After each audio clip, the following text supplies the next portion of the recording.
নমস্কার। আজকে আমি আপনাদেরকে একটা নিরামিষ পদের রেসিপি নিয়ে এসেছি। এর নাম লাউ শুক্তো। অ্যাকচুয়ালি এটা আমি খানিকটা দুধ দিয়ে করব। লাউগুলো ছোট করে কেটে নিয়েছি, বক্স করে আলুগুলো কেটে নিয়েছি। এবার লাউটাকে আমি নুন দিয়ে সেদ্ধ করতে বসিয়ে দিয়েছি। লাউ থেকে জেনারেলি অনেক জল বেরোয়, সেই জলটা যাতে ছেঁকে নেওয়া হয় আর লাউগুলো একটু সেদ্ধ হয়ে গেলে আমার সুবিধা হবে, সেই জন্য প্রথমে আমি সেদ্ধ চাপিয়ে নিয়েছি। দেখুন কত জল বেরিয়েছে লাউ থেকে। লাউগুলো সেদ্ধ হয়ে গেছে। আমার মনে হচ্ছে যে আলুটা আর একটু বেশি সেদ্ধ হবে, সেই জন্য সিম আছে, এটাকে আরেকবার আমি ঢাকা দিয়ে দেব। দিয়ে 5 মিনিটের মধ্যে সেদ্ধ করতে লাগবে। এইদিকে আমি 2 চামচ রাই সর্ষে, 1 চামচ 5 ফোড়ন আর একটু রাঁধুনি নিয়ে নিয়েছি, সেইগুলোকে ভেজে নিয়েছি। আর এদিকে আমি কড়াই চাপিয়ে দিয়েছি। কড়াইয়ের মধ্যে প্রথমে আমি বিউলির ডালের বড়ি নিয়েছি, আপনারা চাইলে অন্য বড়িও নিতে পারেন। বিউলির ডালের বড়িগুলো আমি লাল করে সুন্দরভাবে ফ্রাই করে নেব। লাল করে ফ্রাই হয়ে গেছে, এবার আমি এগুলোকে তুলে রেখে দেব।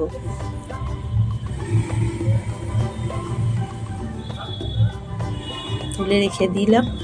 এবার আমি এর মধ্যে একটা শুকনো লঙ্কা ফোড়ন দেব। এটা কিন্তু শুক্তো হচ্ছে, কিন্তু এটা উচ্ছে ছাড়া বা করলা ছাড়া। এবার আমি একটু জিরে দিলাম। শুকনো লঙ্কা জিরে ফোড়ন দিয়ে আমি লাউগুলোকে এখানে তুলে নেব, আর বাকি জলটা আমি ফেলে দেব। লাউগুলোকে ভালো করে একটু কষে নিয়েছি। কষে নেওয়ার পর এখানে আমি প্রয়োজন মতন হলুদ গুঁড়ো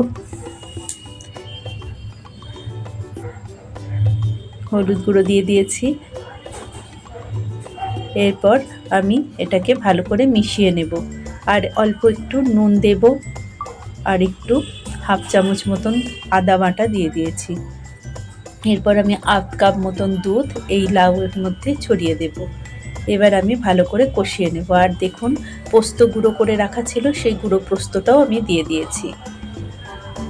এবার এটা ভালো করে মিশিয়ে নেব, এবং জলটা যাতে একটু মরে সেই রকম ভাবে আমি আঁচটাকেও বাড়িয়ে এটাকে ভালো করে মেশাচ্ছি। ভালো করে মেশানো হয়ে গেছে। লাউ শুক্তোতে একটু মিষ্টি না হলে ভালো লাগে না খেতে, সেই জন্য আমি একটু চিনি দেব।